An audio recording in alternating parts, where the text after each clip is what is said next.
karong hapon na kay gitinuod gid sa akong amigo nga tuwa sa UAE or sa Dubai, no? To sa Arab countries. Tagaan ko niya og dates niya, wa ko nag-expect ba nga tinud-on day niya. So karon ipakita na ko sa inyo ha kung naa ba jud, no? Tara.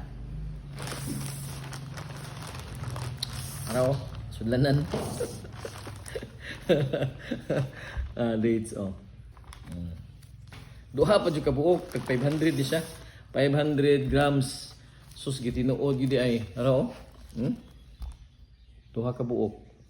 Nya akong dako kayong pasalamat kay Kenneth Atiras Cubrado nga tuwa sa gawas nga yang anak rin ni kuan nagdalaan ni.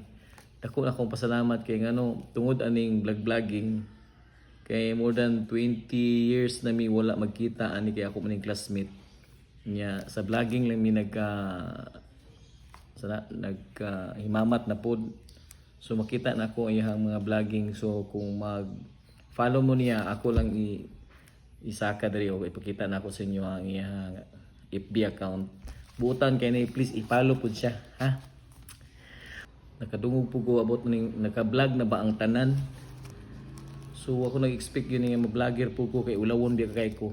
Nya ako na lang ipadayon ning vlogging kay kanang naanam ko content monetization, no? Muna ako ang pangandoy sa una nga makuha niya karon nga naan na.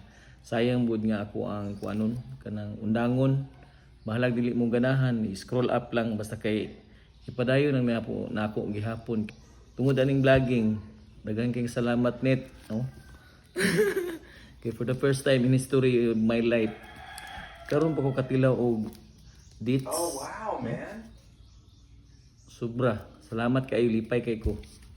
Nya, mo ra to. Daghang salamat sa inyong kanang pagpaminaw o padayon lang sa vlogging bisag dili gud mo sikat kanang kuan lang basta kay na monetize na mo, importante nga na monetize na mo, bahalag tag 200 views ana basta padayon lang, ha. Mo ra to. Thank you.